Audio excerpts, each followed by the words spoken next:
and it's the hard thing and the wonderful thing about stand-up is that you always know how you're doing. But also that's hard when it's not going well. You're very aware that it's not going well and you have 35 minutes left. So if you're living and dying with this, you're at the mercy of strangers for how you feel about yourself. And there's a healthy version of that within your career, but as a person, you gotta have it somewhere else. Hey friends, welcome back to Consuming Careers Podcast. I'm Bruce Smith, and today's episode is for anyone who's ever sat in a cubicle at a soul-sucking job and thought, there's got to be more than this. Well, meet Andrew Stanley, and get this. 8 years ago, he was crunching numbers as a financial analyst, and now he's doing stand-up comedy, telling jokes on stages across the country. And not just any jokes. They're clean, they're smart, and relatable.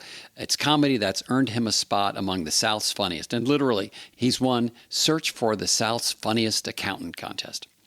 Well, in this episode, we talk about what it really takes to trade in a traditional job to something that looks nothing like your resume.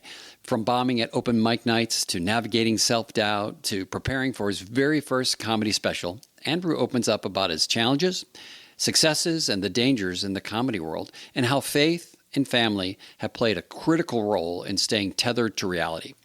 We also dig into what it means to persevere and connecting with the audience and whether Botox actually makes you funnier.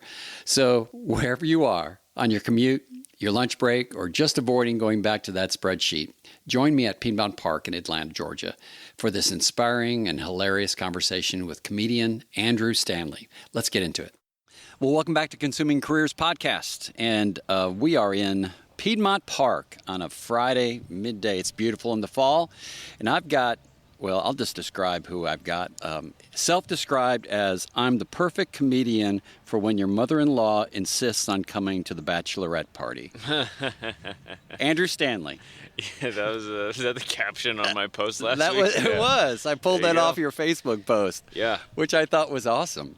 Yeah, I was at that comedy club, and it was a smaller club, and I walked in, and it was supposed to be sold out, but I saw there's just this row of, 15 seats that was empty, and we were about to start the show, and I was like, oh no, I guess we didn't sell out. And then the opener's on stage, and all of a sudden I can hear the bachelorette party coming up the stairs, and they all fill in their seats, and I was like, oh, because that can be a nightmare sometimes, but they ended up being very nice.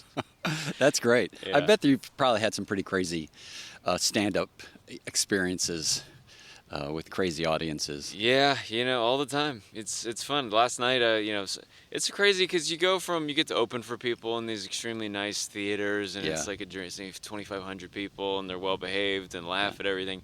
And then the next night, like last night, I was at O'Reilly's Pub, where half the restaurant was for the show and the other half was just operating as usual. Yeah. And the only difference between where we were and the other area was a shower curtain.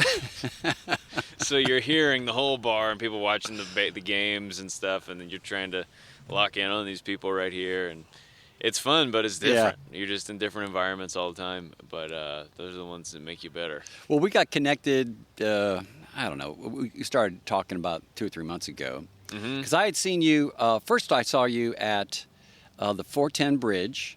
Oh, yeah. Event, fundraiser that was, 3 years ago? Probably. 2 or 3 years ago. Something. You did it then, and then I saw you at the Fully Furnished event that was fun. Last year, which was great.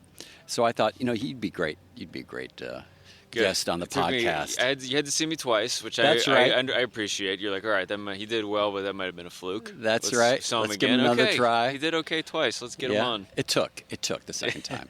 So you're a comedian, which I thought would be just a great twist on careers. I don't know any other comedians. If I do, they're not very funny. So they. It's a loose term these days. A lot of people saying they're comedians. Yeah. But the cool thing about stand-up is anybody can do. All you have to do to become a comedian is send an email and show up. Yeah. And you can get on a show, and you're like, all right, I'm a comedian. Well, that's a loose definition of comedian for sure. Yeah. I've heard somebody say you're not a comedian until the government knows about it. Then you can say you're a comedian. Well, you've been doing this for 7 or 8 years now. Yeah, my first open mic was right across the street at Laughing Skull Lounge in July of 2016. Okay. So that's over 8 years ago, which is crazy. Wow. So I usually let the guests pick the location. You pick Piedmont Park. We were going to try to do it in Laughing Skull, but yeah, it's tough because it's a restaurant and a comedy club. Yep. And but this is great. I used to walk through the park to go from where I live to go to Laughing Skull open mics. Yeah. And then so much of Atlanta comedy is all around Midtown. Right. So. Right. Well, I've always lived within 10 minutes of here since college. Yeah. So if you're not in Atlanta, so this is a big park in Midtown Atlanta. Almost similar to New York Central Park kind of feel. Yeah, it's our scaled huge. down version of that, but it's huge and it's right in Midtown. It's right between kind of Midtown and the start of Buckhead almost. Yeah. Well, I don't think we could have picked a better day. It's awesome. We're out here. They're setting up for the AIDS walk right next to us, so that's fun. And the Porta Johns are being brought in as we speak. The porta potty suction truck just drove by. Got a nice whiff of that. But that's convenient, Things go sideways here. Yeah. So you're 32, married, but you've got an interesting background because you weren't just born into this profession. Can you just give kind of a quick background, kind of how we got here? Sure. No, absolutely. Yeah, not born into it made me think of Steve Martin's great book called Born Standing Up. And was not that. I was born right across the street also at the Piedmont Hospital. Yeah. But never was a big extrovert, never really wanted to be on stage or be the presenter for school projects or anything like that. I was very anti that, and coming from a family of communicators, I never felt too weird about it, but other people felt weird. They were like, aren't you supposed to be good at this? And I was like, I don't know, I don't like it. Went to college for finance, got a finance job right out of college, working as a budget analyst. Yeah. And it was fine. I'm an easily content person, so I was just like, my parents would be like, do you like your job? I'd be like, I don't really love my job, but I like my life. Like, we'd have softball league right over here in the park and had lots of great friends and was really enjoying myself, but work wasn't like the thing I was like, I'm excited about where this is headed. Yeah. And I said, you know what, maybe, a lot of people don't figure that. A lot of people never find the thing that's like, I love my job, but they find a way to still make their lives awesome. Yep. And you don't have to love your job to love your life, but I was like, all right, I'm too young to give up on that though. Yeah. And so I was like, I've always thought I was funny and I thought I could write jokes. I never wanted to perform, but I remember thinking, my favorite show growing up was The Office, The American Office, and I just thought the group of people that sit in a room and come up with this stuff must have the most fun job in the world. They've got to. That must be the most fun. Yeah. And so I was like, well, I don't know how I would even move towards that, but I would love to know at least what it takes to give that a shot, or what I could do to feel if that's what I would be good at. And so I started reaching out to people, about like, we had a family friend who's a comedian, and he was like, all right, I got a guy that does some writing projects. And so I started talking to this guy that's kind of a comedy writer, and he was like, all right, I'll help you out, but I want you to write 5 minutes of jokes, and I want you to either make I think he gave me 3 options. He said, you can either go perform at a stand-up comedy open mic and video it and then send it to me, or you can write a comedic blog. Blogs were big 8 years ago, I guess, and or a video or a vlog, or make a funny video. Right. And for whatever reason, I hated the idea of all 3 of them, and I was just like, I live right next to the Laughing Skull. They have an open mic 3 nights a week. I'll go watch one. Right.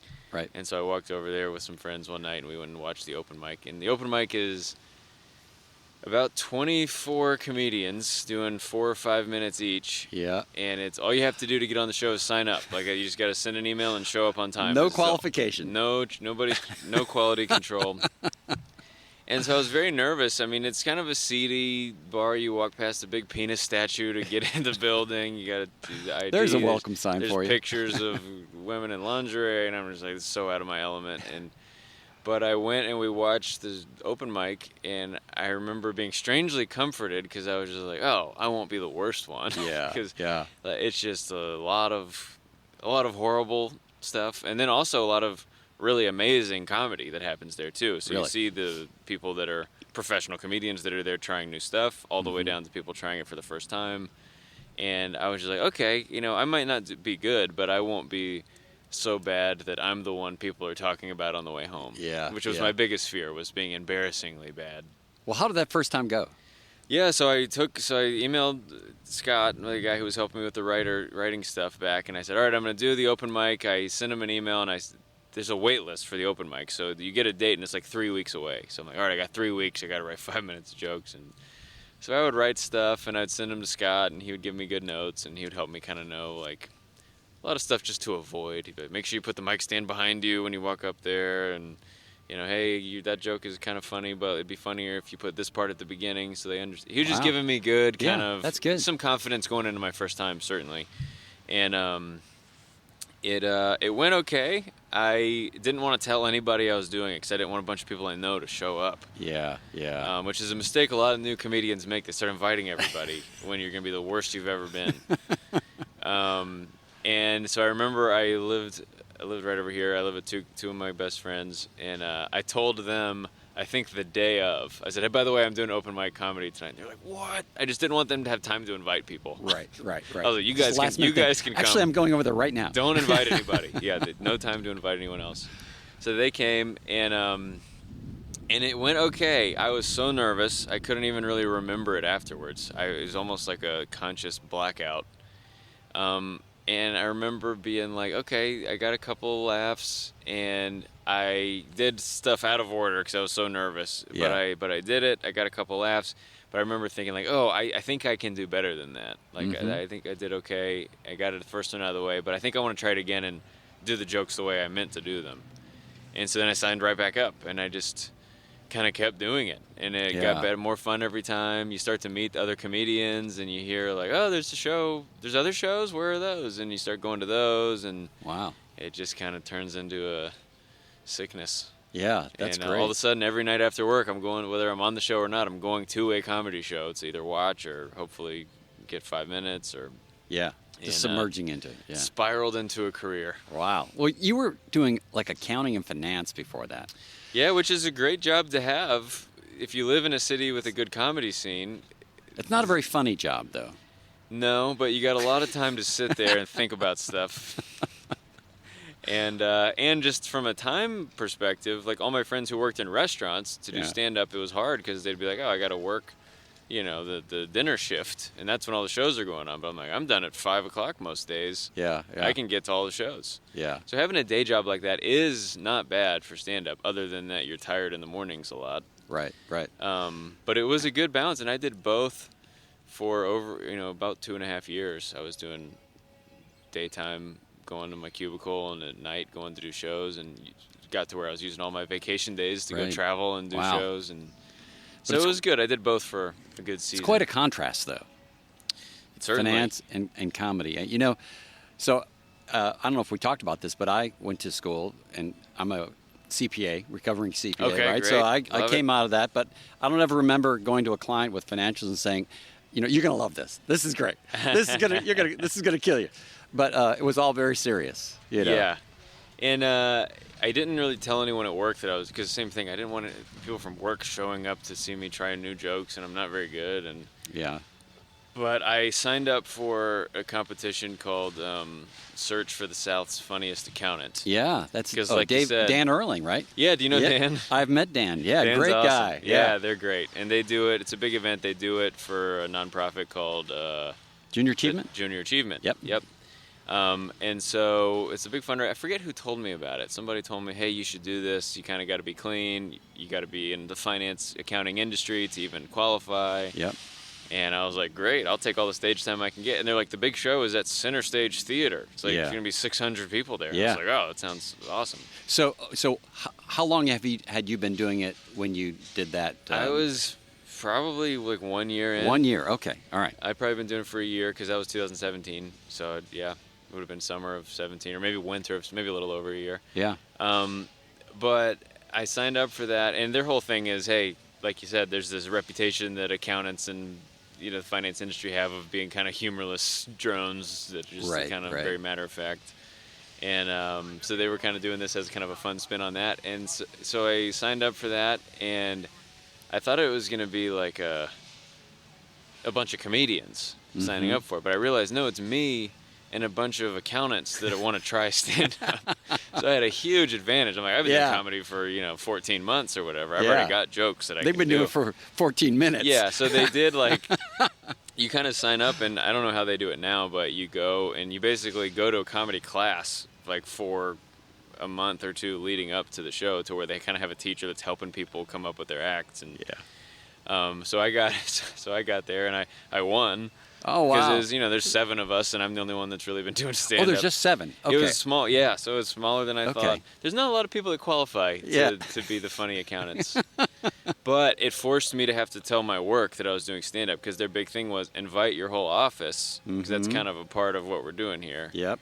And so I invited all my coworkers, and they came out and saw me win, which was fun. Nice.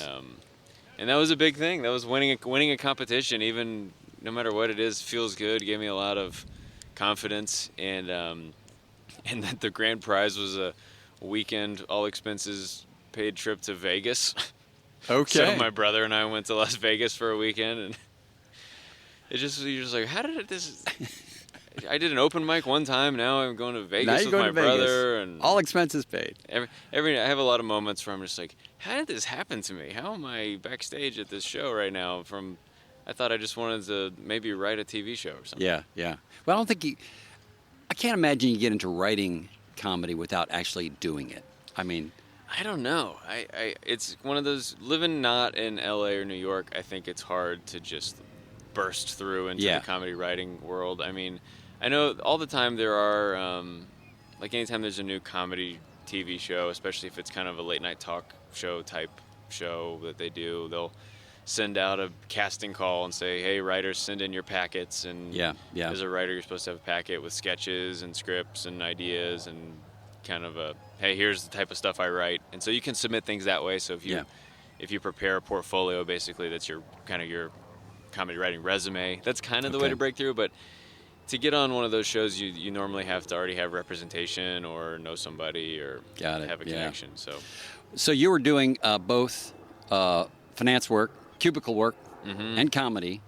And then how did you make the transition or the trade from that into full-time comedy? Yeah, I kind of eased into it. Certainly, like I said, I was using all my vacation days to go travel to do kind of out-of-town opportunities. And it's 2018, and it was about this time, October, and I was out of vacation days. But I was still getting asked to travel to go do stuff, and it got to where some of these opportunities were real paying gigs, where it was enough that I'm like, oh, if I had a month like this every month, this could be my job. Right. And there's no guarantee that every month is going to keep being like this, but right now it feels like I have some momentum and this is going well. And you were single at the time, right? I was single. I was dating my now wife. We'd been dating maybe a year. Okay. Maybe a year or a little over a year. And I was kind of at the point of like, all right, I either got to slow down on the comedy, start saying no to stuff, which kind of halts my momentum, or quit and do this full time and take a chance. And it's funny, this is maybe too much information, but I was at my company, and our company had just acquired another company, smaller company, but still large, across town. And I had been in my role for 4 years or something, and so it was kind of time for me to kind of bounce to a different group and get some different experience. So I had applied for a job that was a pretty big promotion at this company that we had just acquired, since they were kind of a part of our network, and I got it. Okay. So I'm about to transition out of my current role, move to another building, and start this new role, and it's all at the same time where I'm realizing, like, all right, this is I'm either going to keep growing in this career, it's going to make it harder and harder to do stand-up, or I'm going to just take this leap. And now is actually the perfect time, because I've already told my boss I'm leaving. I'm going to a different role, but it was already a clear transition mark. And so I had to call the hiring manager that had just hired me and made an offer and negotiated with me and be like, hey, remember all those conversations we had? I'm actually leaving. And you can tell they're kind of they're upset, understandably. But then I'm like, but I'm leaving to do stand-up and pursue my dream. And there's like, oh, that's a lot different than if you went to a competitor or Right. like this. You can't really be too upset about it. It's like, oh, so you're just leaving. Like Right. you're leaving having a job in general. And so it was kind of then I told my manager, like, hey, I'm still leaving, but I'm not even, you tell everybody. Right, And they're like, right. good for you. And none of them understand this stand-up world. So there's like, oh my gosh, how are you going to do this? Right. But it was funny. I had lunch with the hiring manager for the job I ended up not taking several months later. And I was just like, how did it go filling the position? He goes, well, it took us a while, and we were all laughing because every time we finished an interview, we would ask the person interviewing, just be like, so you're not like a magician or anything on the side, are you? You don't have any like aspirations in show business that are going to make you want to... So they ask him, like, you know any good jokes? And if they say no, you're a perfect fit. Yeah, or if they say yes and it's not funny, they're like, all right, he's safe. He's not going anywhere. Yeah. Yeah, So, you're going to be a lifer here. Yeah, you're going to work out just you have fine. No entertainment potential. Yeah. But yeah, so that's kind of how I left. It was kind of a crazy month of making a lot of decisions about leaving my job, taking a job, not taking that job, pursuing stand-up full-time. And then I knew that was October, like I said, and I knew I had enough stuff booked through March, like 6 months, to where I'm like, all right, I can be a comedian for 6 months. And if that doesn't work out, I'll come crawling back and see what I can do. But I did not burn the ships, as a lot of people say to do. Yeah. I left a lot of ships in the harbor. And Well, would you do it again that way? Or... Yeah, I mean, the only reason I ever would have gone back is if it just couldn't work out. Like, I was ready to, if I needed to change my lifestyle to keep pursuing this, as long as it felt like it was headed somewhere, I knew, even when I was at my job, I knew, even if this doesn't become my career, I will do this forever. Like, I love it that much. Like, I will, even if it's just open mics once every 2 weeks, I think I'll do that the rest of my life because this is so fun. And if I can find a way to make it my job, I'll do what it takes to do that. Well, you kind of did the side gig, side hustle, which a lot of people do, and then making enough headway or proof of concept, I guess, Sure. to do it full time. So I guess the question is, if you had to do it again, would you just quit on day one and just full throttle into stand-up, or you feel like this was a better way of doing it? No, and it's a little different maybe than other people's side hustles because when you're new to stand-up, you're not good enough to be one. Yeah. Like, I couldn't have been I wouldn't, even if I had all the opportunity in the world from day one, I would not have been able to execute on it. Yeah. It would have been a lot of dissatisfied paying customers. So that first 3 years was really just me learning how to do it. And, I'm always still learning how to do it. And if I watched my act from when I quit, if somebody was where I was and I saw my show and they were like, I'm going to quit my job, I probably would be like, no, wait until you're better than this. Yeah. But for me, it was that I was having all these great opportunities and momentum that I just could not lose. And so it was a window where it was like, I either have to slow down on this or pursue it all the way. But I waited until it got to the point where I couldn't do both anymore. Yeah. And, if it had been possible for me to keep doing both the whole time, I don't know how I would have decided, because it was really helpful that it was kind of a, hey, it's now or when is it going to be a better time than this? When you have the least responsibility in your life you'll ever have, you don't require very much to live on, and this job's probably going to be waiting for you if you ever want to come back. So what's even one reason to not try this? Yeah, that's good. That's good. But I'm still fascinated by, I try to think about it objectively. So doing stand-up comedy just seems like every 10 seconds you need affirmation. Yeah, right. You know?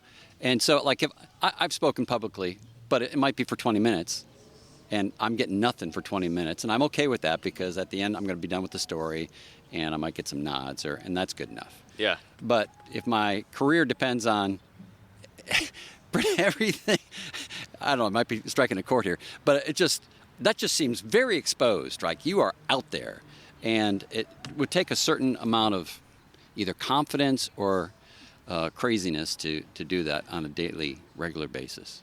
Yeah, and it's the hard thing and the wonderful thing about stand-up is that you always know how you're doing. Yeah.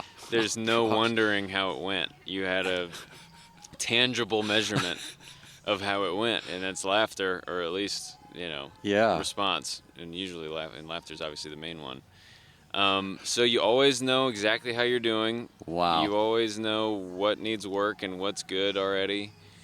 And so it is fun because you're getting direct feedback. It's the most helpful feedback you could ever get. You don't have to be like, hey, can you read this and let me know if you like it? Or, hey, would you mind listening to this and then get back to me? It's like, no, I think of a joke today. I can go do it tonight and see if it's good. Right. And there's no waiting. But also that's hard when it's not going well. You're very aware that it's not going well, and sometimes it's not going well and you have 35 minutes left. And you're like, yeah, I already did my best stuff and they didn't like it, so it's probably not going to turn around. Oh my God. Well, it's always the audience's fault, clearly. Sometimes it is. Sometimes it genuinely is. I always err on the side of like, it's, some people say there are no bad audiences, and that is not true. What makes a bad audience? In my experience. And is there anything you can do about it?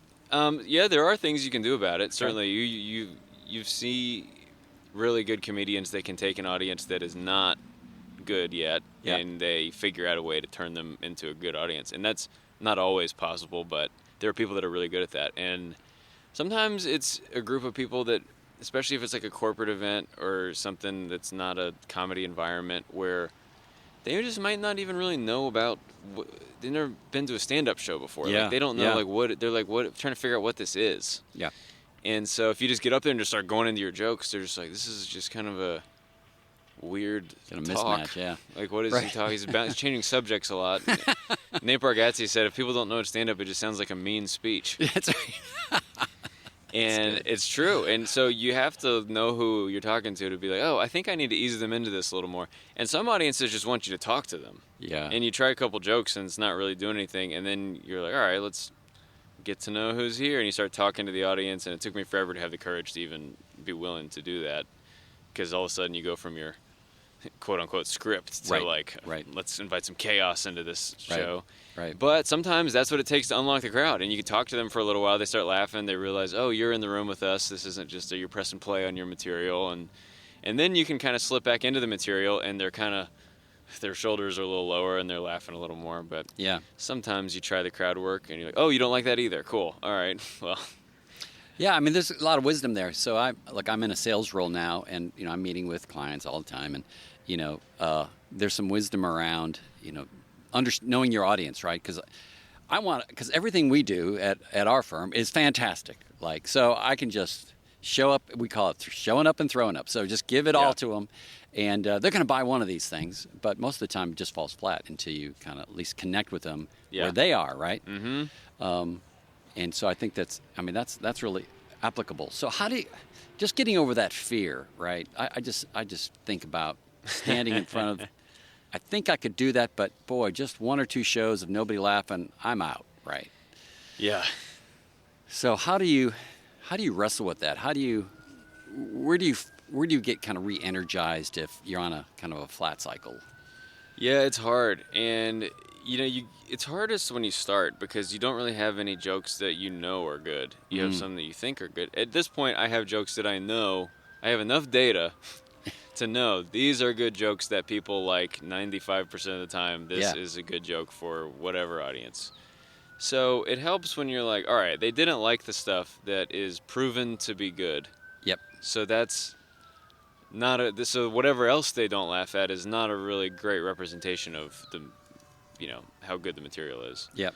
So you learn to kind of justify things. It's when you're trying new material, that's the most vulnerable because you don't have the data, so you're relying on their feedback to tell you whether you're funny or not when you're talking about these things. And so you just get a little bit numb to it. You learn to not it's so hard to not let however last night went is how I feel about myself. Yeah, sure. And you learn that's an exhausting, unsustainable way to look at it. And you have to say, all right, people pay me money to come do this and travel.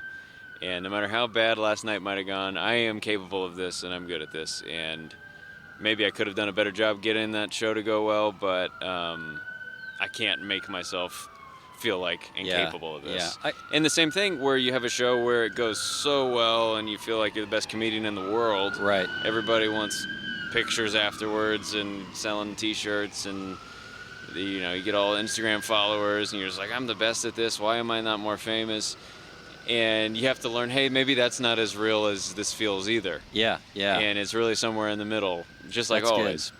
So how do you not riding the highs or the lows too hard? Yeah, so it's a kind of to me, an issue of identity, right? So how do you balance identity with all of that? Because to swing back and forth with the audience's approval would just, I don't know, I couldn't manage that. Yeah, and it's hard because you need the audience's approval very much. To make a living. Very right. much. Yeah. But you can't let that be your only source of approval, certainly. Yeah. It's not healthy. There's a reason comedians go crazy and get addicted to stuff, and part of it is loneliness, traveling alone on the road a lot, and the other part of it is just being so needing approval from strangers. It's not the healthiest thing, but it's fun. And some people are equipped differently to handle it, I think. I have friends that live and die on how the show went, and if they didn't have a good set, don't talk to them after because they are sad and mad, and some people can brush it off too easily. Yeah. Some people are like, I did fine. I'm like, you did not do fine. Yeah. That was not. And so don't it's do like, that one again. You need to have self-awareness, but also perspective on, if the only place I'm getting affirmation and the only place I'm finding my worth is on stage, then that is a dangerous path. Yeah. Because no matter how well it's going now, nobody's career is just a straight, diagonal line upwards. Right. So if you're living and dying with this, you're at the mercy of strangers for how you feel about yourself, and there's a healthy version of that within your career, but as a person, you got to have it somewhere else, and that's where faith is obviously a huge thing to balance with this, and then having a family and having a wife that I love and friends that are not comedians. A lot of comedians, they turn their whole life into stand-up, which is good in some way, and you do need to be in that world very heavily. Mm-hmm. But I think it's also healthy to have a life that is very separate from stand-up. Keeps you tethered to reality and helps you, see things from not just a comedian perspective, because you want to be able to see things from an everyday person perspective. But having that balance and being intentional about it, and being married has helped me with that a lot, I think, because I'm not just trying to get on stage every night of the week anymore. I'm trying to balance that with being a good husband. And so you gotta find all that affirmation and self-worth off the stage as well. Do you test any of that material with your wife, with Anna? Oh, yeah, she's tough. Yeah, does she kind of give you the head shake? If it works with her, I'm like, this is A material. A lot of times I'll be like, you like this? And she's like, no. And I go try it. I'm like, it worked. You were wrong. What's the sign? Is she in the audience and just kind of gives you the move on to the next one? Or Oh, no. It's more like in the bathroom while we're brushing our teeth. I'm like, what do you think of this? She's just like, yeah, try it. Yeah. Oh, funny. But she comes to shows, but I don't make her come. I certainly don't make her come to all of them. Right. Well, you come from a line of communicators. So, look, if anybody not from Atlanta doesn't know, but, your dad, Andy, big pastor, your grandfather, Charles, amazing communicators, unlike me.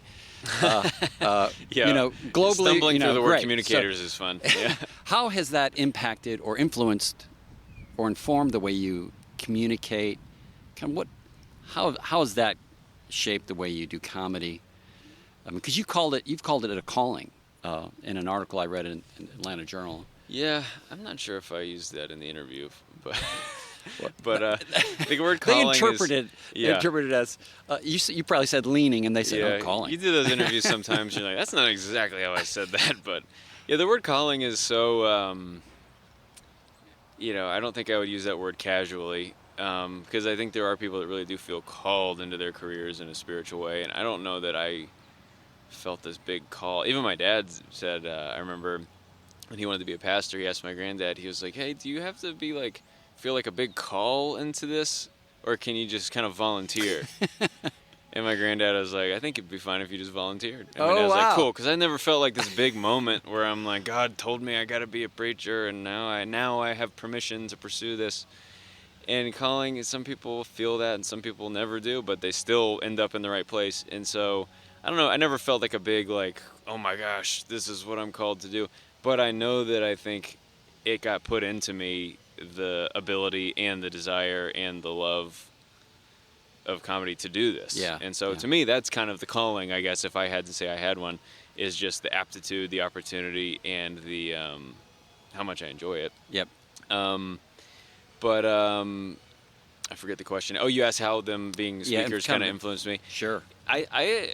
People ask me that a lot, and there was no communication lessons. There was no like, let me teach you how to preach, or this is what you got to do to talk to people. I remember my dad taught me about the rule of threes growing up, about how it's good to have three examples, and in comedy that's huge. If you listen to comedians and you hear punchlines, if they're listing things, it's always three things. And it's whatever in our human brains we like. You probably know that in sales too. It's like three makes sense to our brain in a list. Right. And so he definitely taught me some little things like that. But I think anybody who grows up in church, whether any religion really, if you're once a week going and hearing a professional communicator communicate, you're ahead in terms of becoming a good communicator, because you're seeing it regularly. Yeah, that's good. Somebody on stage and you go, all right, that was a great one. Why was that great? Yeah, why? And you just kind of, even if you don't articulate it, you understand that was a great one.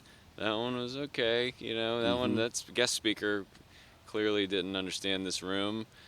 And you just kind of pick up on things like that. Yeah. And so I think you learn subconsciously what good communication looks like versus maybe not. Yeah. Well, you've chosen. Well, I'll ask. So you do clean comedy. Is that? I always say I'm family friendly, depending on the family. Depending on the family. Because what does clean even mean? But yeah, yes, compared to just about everybody. Is that when you went into it? You said, "I'm gonna. Here's where I'm gonna focus. Clean comedy, appropriate for the family," or did you just kind of fall into that, or kind of how would that form? I think it's just natural. I mean, there was nothing in me that was like, man, I wish I could be dirtier. Yeah. Man, my life would be so much. I think you got to be authentic. And there's comedians That's good. that sometimes they'll be like, oh, I got to figure out how to be clean. And I'm like, yeah, you should learn how, but also that's not your authentic self. Be you. Wherever you're at, that's what you should be doing. And so when I started, and still now, that's kind of That's good. It'd be weird. Even my friends who are not clean comedians, if they saw me get on stage and do a dirty set, I think they would be disappointed in me. Yeah. Even though that's not a standard they have for themselves, they're just like, Andrew, that's not what you're supposed to do. Yeah.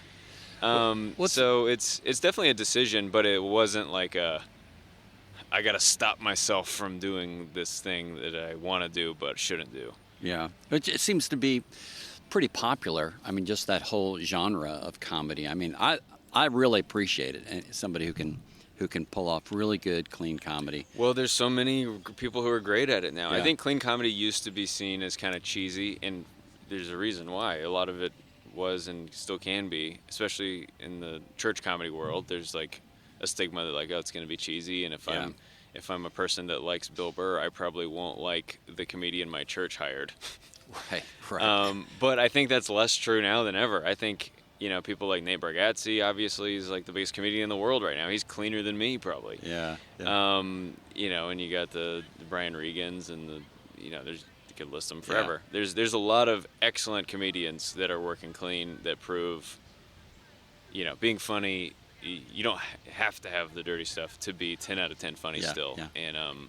And I think it helped me to get into stand-up, to see people like Nate and be like, oh yeah, it's not even a handicap to not be able to use those words or talk about that stuff. It's just a decision. Yeah. It's not going to hold you back. It's just going to, if anything, give you a constraint that can be helpful.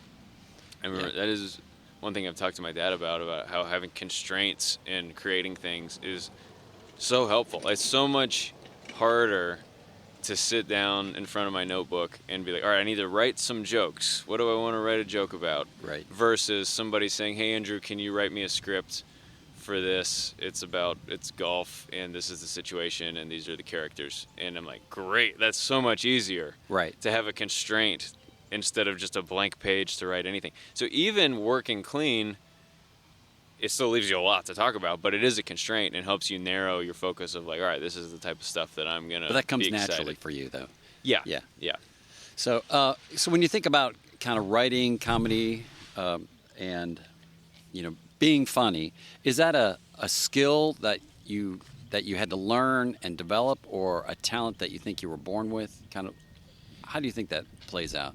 I think there are a lot of funny people that don't do stand-up, and there's a lot of stand-up people that are successful at stand-up that are not that funny off stage. Mm-hmm. So it's kind of the same thing, but also different things. Like, you can have one or the other. You can have the funny guy at the party that could never write jokes and do them on stage, and then you have the person that can write great jokes and tell them on stage and execute them, but they're not a lot of fun at the party. And so I think you can develop joke writing, and you can develop performance. Yep. I don't know how easy it is to develop a sense of humor once you're an adult.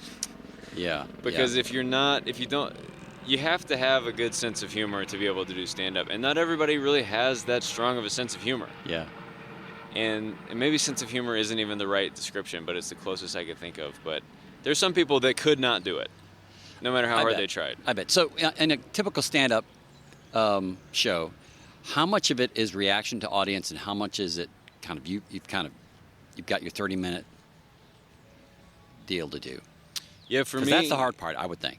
You figuring out like how to strategize around a set. Yeah, or just something happens in the audience and you react to it. Yeah, I'm way more comfortable going off script now. Even like last night, I think it was at that bar I was telling you about, and you go in there and you're like, all right, this is not a crowd where I can just start doing the jokes. I got to talk to them. I got to acknowledge this situation we're in about the curtain and the books, and there's a bunch of jars on the table, and I was like, are these relatives of the owner of this restaurant? And these jars, you're trying to be like, hey, listen, we're all here together. And when I was brand new, I would have just gone right into material, and if somebody dropped their glass and it shattered, I wouldn't even address it, because I'd be like, that's not in my script. Right. But you get more comfortable on stage, and you trust yourself to go off, and that you're going to be able to find your way back. And those are the most fun times on stage now, is the time that you talk to somebody and you learn something about them and you turn it into a big laugh, and the whole room is like, oh my gosh, that was just for us. Yes. No, this was a unique experience that will never happen again. We had this interaction with these people. We learned this about this couple, and then we tied it into something going on with that guy. And that's when it starts to feel a little bit like magic. Yeah. Where it's like, oh my gosh, we just created something just for us in this room.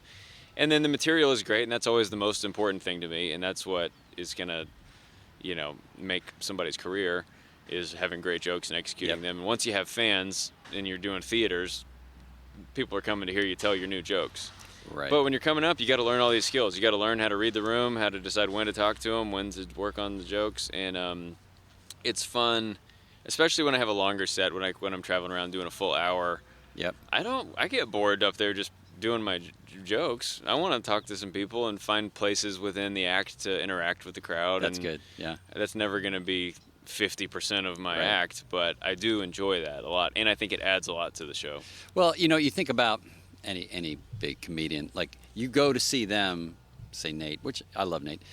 I'm expecting him to be funny, so I'm already laughing before he starts talking, right? Yeah, you already know who he is. Right. You already know what he's going to be like. You don't have to figure him out and then laugh. Everybody already knows him.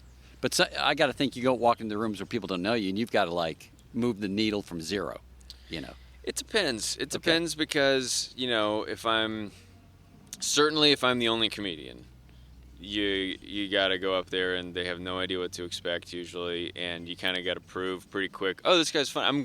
You have to get people to be like, I'm going to like this. Yeah. And then they're in.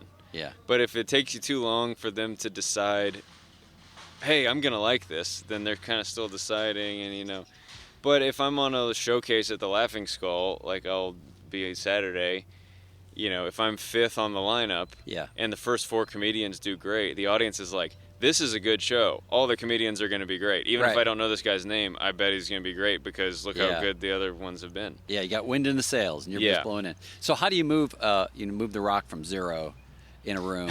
That's when you got to, a lot of the events I do a lot of corporate events, a lot of fundraisers like you've seen me at. Yep. I've done a lot of church volunteer appreciation nights, and then comedy clubs too. But those first three, those private events, are the ones where sometimes you're starting at zero, and I've gone after.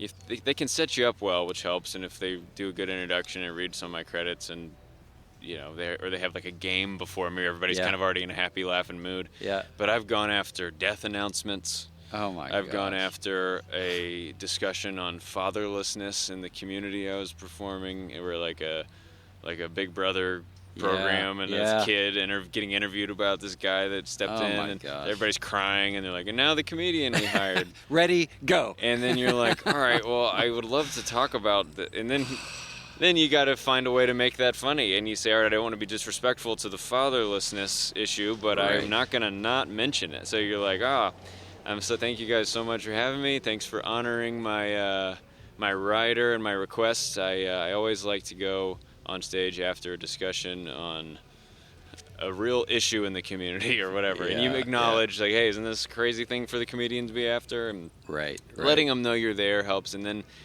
the rule in stand-up, which is not a rule, but they say, start open with your second funniest joke and close with your funniest joke, because you gotta get them on board early, or the rest of it's not going to go great, and then you gotta leave them really wanting more. So you use your best and your second best first and last. So you try to say some stuff about the situation, and then you get into that second best joke, and hopefully it's good enough that they're like, all right, this guy's great, we're in. Well, if you like that one, you're going to love the end. Yeah, So- the end is, Well, you had to do, I'm assuming you had to do some Zoom comedy stand-up. I don't know if it was stand-up, it was more comedy for like Sales Loft. I saw something where you did one for Sales Loft. Yeah. How did that go over? I guess COVID. Yeah, COVID was crazy. It's not a lot of live shows. Yeah. I did a few in Texas and Florida if they were still hiring me. Yeah. But a lot of virtual shows, which was Wow. strange. A lot of corporate stuff where people were trying to kind of keep their teams connected and do virtual events. And so I did some wine and comedy nights for companies and organizations, and it was hard, but we learned how to do the best version of it. Yep. Yeah. Which was, I would always ask the organizer, like, all right, how many people are going to be joining us on Zoom? And I had a setup in front of my bedroom curtains where it looked kind of like I was on a stage, and I had lights, so I was standing there, I was holding a microphone, so at least it kind of looked like a performance. And right. they said, all right, we got 60 employees that are all going to be joining, and I said, okay, pick 12 of them, the ones that you think will be enjoying it the most, and ask them to be unmuted.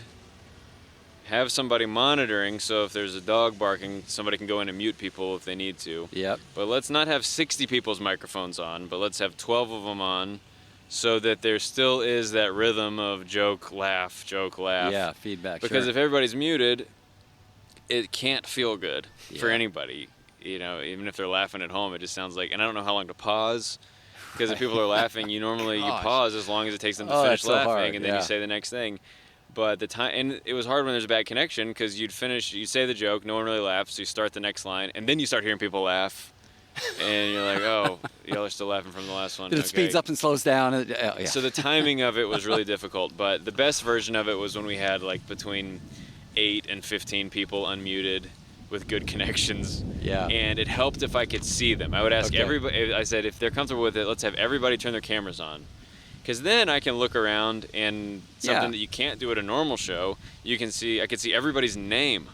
Right. In an audience, you got to be like, That's what's your nice, name? yeah. Blah, blah, blah, blah. Learn about him and then make a joke. But I could just be like, Daniel's got a weird book collection. Yeah. You could just make jokes about, and there's coworkers, so they're like, we all know that he does have a weird shelf or whatever. No one ever says it in our meetings, but what is that thing? And so you can kind of, try to find unique ways to make that a fun experience. And it ended up being fun. I would still do them if they were asking me to do them. It was nice. You work for 40 minutes, and then you shut your laptop and you're home. Yeah. It's That's easier awesome. than flying to Arizona. And Yeah, well, if you can spend figure the that night. out, that's a pretty good gig. It was a great gig. It was, and I was fortunate to have built enough of a career by then that Oh, that's good. people were reaching out for me to do that, because that was right when I'd only been full-time for a year and a half. Yeah. So it was scary. So we talked a little bit about this when we were preparing for this, but I asked about Plan B, and I'm curious about, do you feel like you're being successful? How do you know you're being successful? Kind of is there a hurdle you're trying to get to? How do you kind of manage that? Is it just feels good? I'm going to keep doing it again tomorrow. Yeah. It's hard because there's no one telling you, hey, here are your goals you need to have. Right. Here's what you got to get to. Here's how you made it. And so for me, it's always been, I got to feel like I'm getting better. I got to feel like, it helps if you're making more money every year. It feels like, okay, this is going well. This is a good living. It's getting better, and I'm getting hired by more people. The types of shows I'm getting asked to do are getting nicer and better. Yeah. And writing new jokes and being like, all right, as long as I have new jokes I'm excited about, it's a blast, and it feels like this is what I'm supposed to be doing. Yeah. A big milestone for me coming up is I'm taping my first special in That's February exciting. here at the Buckhead Theater, which is going to be fun. And that's a big milestone in my career because I've never really released anything material-wise. And stand-up, it's hard because you got to grow your fan base, you got to be on social media, but to protect your material, you don't want to post any of it until it's kind of, you're done with it, because it's the opposite of music. In music, you release the album and then tour it, and in stand-up, you tour the hour of material, then you record the last one, and then you never do those jokes again. So starting out is great because you have as long as you want to do your first one, but you can't really share any of the stuff you want to put in it because then no one's going to watch it. And so this is a big step for me. This is going to be my first, hour special that I'll release, and it'll kind of be like, hey, anybody who wants to know about what I'm doing, here is exactly what I've been working on for 8 years. Yeah. And so I'm hoping that leads to a lot of new opportunities. I'm hoping that leads to having fans more spread around the country. Right now, so much of my calendar and my income is from private events I'm getting hired to do. It's a lot of churches, a lot of fundraisers, a lot of corporate events, colleges, stuff like that, where I'm just getting hired to come in. But the people that are in the audience, it might be 500 people in the audience, but most of them don't know who I am. And where the dream for most comedians is to get to where I can go to a city and go to a club for the weekend or go to a theater, and it's a room full of people that have seen my stand-up and love it. Like you're talking about with Nate, people show up and they're like, we don't need to know we already know we're going to like this. We're just excited to hear the new stuff he has to say. Yeah. And so that's the goal, and that's something that the special can lead towards, is developing a fan base that'll allow me to kind of do my own shows versus just doing so many private events. Yeah. And so moving towards all of that, and then that allows me to also control my calendar in a way that right now I'm kind of at the mercy of when and where people want to hire me. That's where I go. Yep. But if you get to a certain level, you can say, cool, I'm touring for these 3 months every weekend, and I'm taking a month off, and then my kid's playing baseball this summer, so I'm going to make sure I don't have any Saturday shows.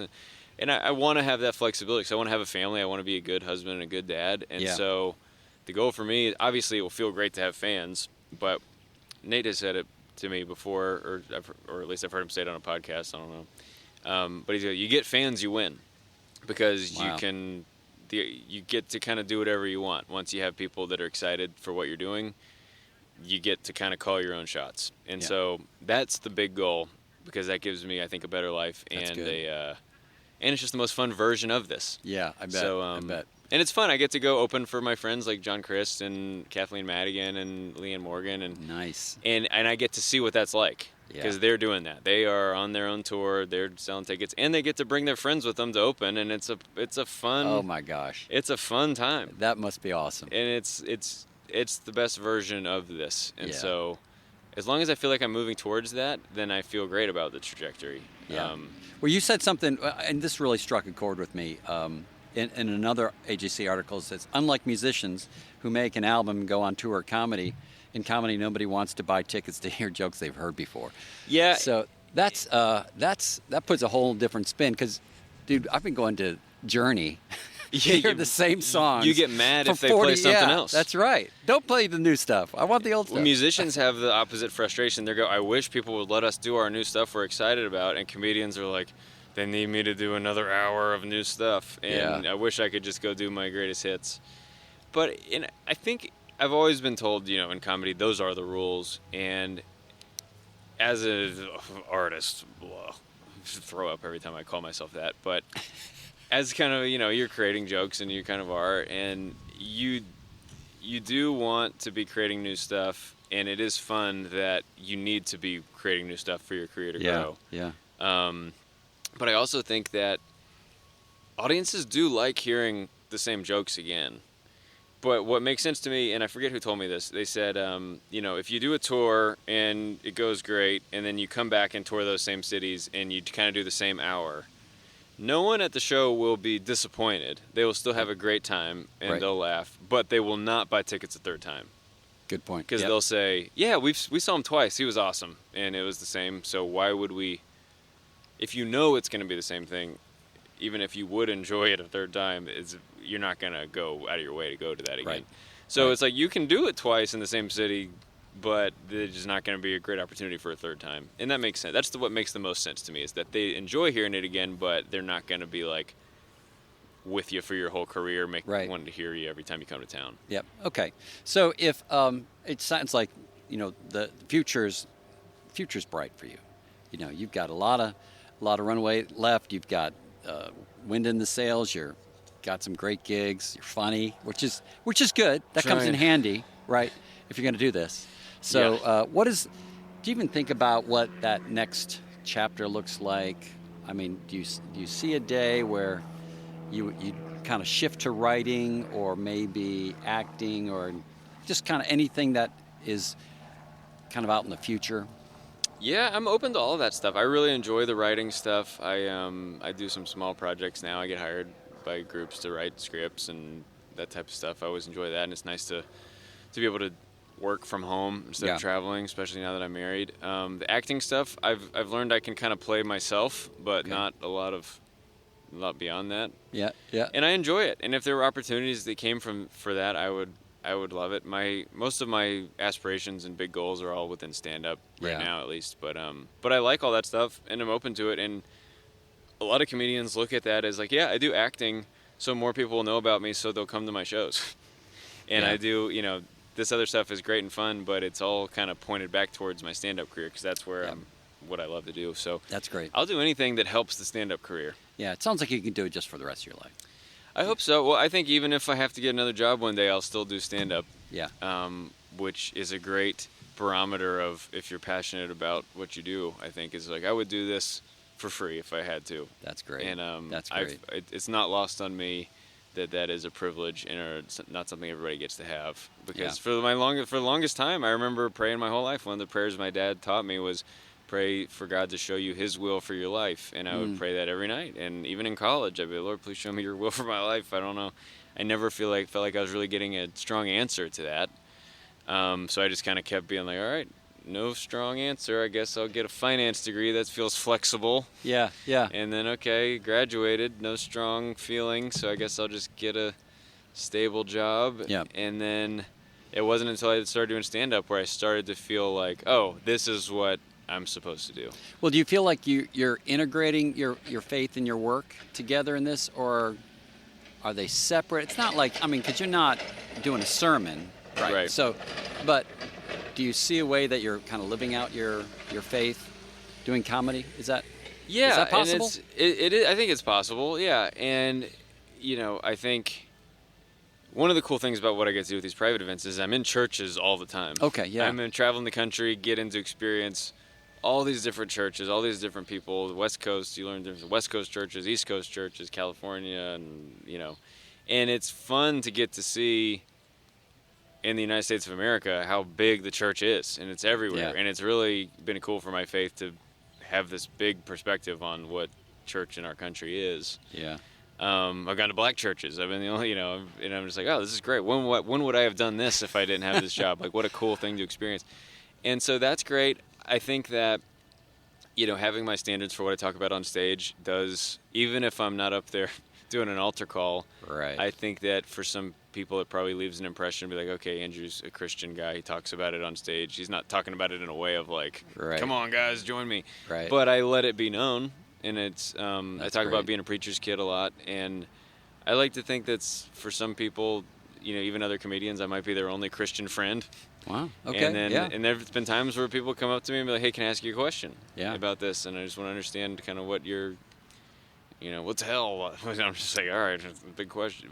But I think I'm in a position to kind of be that person for some people, and that's happened some. And I'm never trying to push that. But no, that's awesome. I think I'm where God wants me to be. But some nights you're sitting in that comedy club just like, all right, this is not This is a lot for me to be taking in. I got to go to church twice this week. And take a shower. Yeah, take a shower. Yeah. All right. Well, last question before we get into the lightning round. So, you feel like you're consuming your career, or your career is consuming you? Oh yeah, the big question. Yes, right. I don't know. Probably both. As boring of an answer as that is, it depends on the night. I think that. That's good. Yeah. You know, my career is maybe consuming me in a way of like I'm kind of at the mercy of where people want to hire me, and I kind of just got to go where the action is. Yep. So that's where I don't have as much control, but I certainly am consuming comedy in every possible way that I can. I mean, I spend all day listening to comedians interviewing each other, and I sit there and watch 1,000 comedians a month on stage at shows I'm on, and I love it. I mean, the other night my wife had a work dinner, and I was like, cool, I'm going to go to the open mic at the club. And so I'm very much pursuing it in a non-passive way and consuming it, but also it takes its toll on you sometimes. Well, that's funny. Like other people would go play pickleball, you're going to go, I'm just going to go do stand-up. Yeah, it's my job and my hobby. It's both. Yeah. Because it's what I'll do if I have nothing to do. It's my first choice. Wow, that's awesome. But also, sometimes they're like, come to Alaska to do this, and I'm like, all right, that feels like a job. That's right. You're in your 10th hour of your travel day, and you're just like, yeah. Comedians say this. They go, the real job is traveling. Yeah. And the fun part is getting to do the show, but you're getting paid really to travel. Yeah. And the time it takes away from your life. Right. All right, you ready for the lightning round? Ready? Yeah, let's do it. All right, 5 questions. Here we go. Okay. If you could have coffee with any comedian, living or not, who would it be? Norm Macdonald. Who's that? You don't know Norm Macdonald? I don't. Saturday Night Live for a long time. Great talk show guest, stand-up comedian. He is the one that basically got fired from Saturday Night Live because he would do the Weekend Update. Okay. And he refused to stop doing yeah. O.J. Simpson jokes, even though the network was like, stop talking about O.J. Simpson. So funny. Trying to think of what people should go watch. If you just Google the best of Norm Macdonald, you'll want to have coffee with him too. Got it. That's awesome. Okay. He's dead. Okay. Yeah. I think I know exactly who he is now. Unfortunately, yeah. What inspires your best jokes?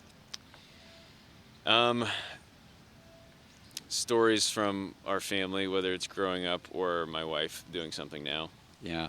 A lot of, it's mostly stories I'm telling on stage, so observing something strange or relatable about my wife and I's dynamic and being like, oh, I'm excited to talk about that. I bet it's like walking on eggshells. If she does something, she's like, oh no. Oh, yeah, no. I try not to make it feel like that. And this is going on stage. Yeah, sometimes. But yeah, That's funny. definitely stories about the closest people in my life. And yeah. Do you say, can I use that? Yeah, sometimes. Sometimes you're like, I could probably talk about this. And then she's just like, oh yeah, you should. She's like, you need new material. Yeah, talk about. Okay. All right. Well, number 3. What's your dream stand-up venue? Dream stand-up venue? I don't know how it is for stand-up, but whenever I see stand-up comedians performing there, it always looks like so fun, and that's Red Rocks. Wow, yeah. Outside of Denver. Yep. And I went to a concert there years ago. I went and saw Eric Church there, and it's so cool. Bet it's amazing. I can't imagine what stand-up is like there, but that would be, in terms of like dreaming big, that would be amazing. Yeah. Well, I bet like the Sphere might be. Yeah, I don't know if anybody's done stand-up at the Sphere yet. Yeah. It's so visual, and in stand-up you want the audience to be so focused on you. I wonder That's how a good point. Yeah. A comedian would incorporate like that like production with the stand-up. But so I'm sure somebody will try it. All right. Number 4. Does your dad ever borrow your jokes for sermons? He has. Does he credit you for them? If they're laughing, you're like, well. I think he does. Okay. I know there's a story about that I tell about when I was a kid. I got run over by my babysitter. Yeah. By her car, and I remember my dad used that story and told his own version of it, but he used a couple of my punchlines, I think, from this bit, and I was like, oh, this is great. I love it. Yeah. He just ignored the copyright. Yeah. He heard from my lawyers, my wife's lawyer. Yeah. All right, last question. Is it true that Botox makes you funnier? Yeah, so far. So far, it's really been good. what Bruce is referencing is I made a publicity stunt video for promoting ticket sales for my comedy special where we went and I got Botox in my forehead. And it's been pretty good. I can't move my forehead very much. It's not a video podcast, but I'm raising my eyebrows. Yeah, nothing's the happening forehead up there. doesn't move much. There's nothing. And, to answer your sarcastic question sincerely, I'm not a very expressive comedian in general. I kind of stand there, tell my jokes, and I have facial expressions that I think do help. But kind of keeping my face still kind of is my style. Okay. And so I think, it doesn't hurt. Yeah. You do your whole face that way, and yeah, that's just the look. Frozen face. Yeah, that's the ultimate deadpan delivery. That's right. You kill your whole face. Well, how can somebody find you or follow you or connect with you? Instagram's where I'm the most active. If you just want to follow me, Instagram at Andrew W. Stanley. I'm also on TikTok and Facebook and Twitter and all that stuff. But Instagram's the best place to start. And if you want to hire me, andrewstanleycomedy.com. Okay. If you want a British photographer, andrewstanley.com. Was that on the air when we talked about that? That might have been before. We haven't talked about that, yeah. Okay, we talked about that before.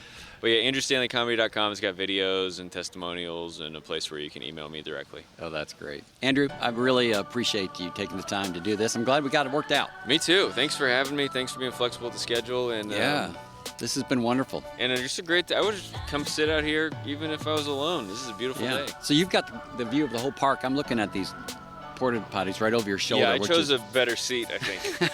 I see the whole skyline of Atlanta, and you're just like... Oh, yeah, there's really a dumpster back there. National Construction Rentals. Yeah, that's what I get. Yeah, so, that's the sponsor for this podcast. National Construction Rentals, 800-352-5675 if you want to call them for a porta potty. Cha-ching. I don't know if I'm going to get any kind of royalties off that, but what the heck. Yeah, use promo code consuming toilets.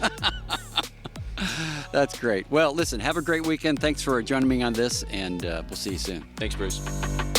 Thank you for joining us on Consuming Careers. If you've enjoyed the show, please click the follow button in your podcast app so you won't miss any of our future episodes. And if you have a minute, write us a review. We truly appreciate hearing from our listeners. And as always, I'm Bruce Smith, and you've been listening to Consuming Careers.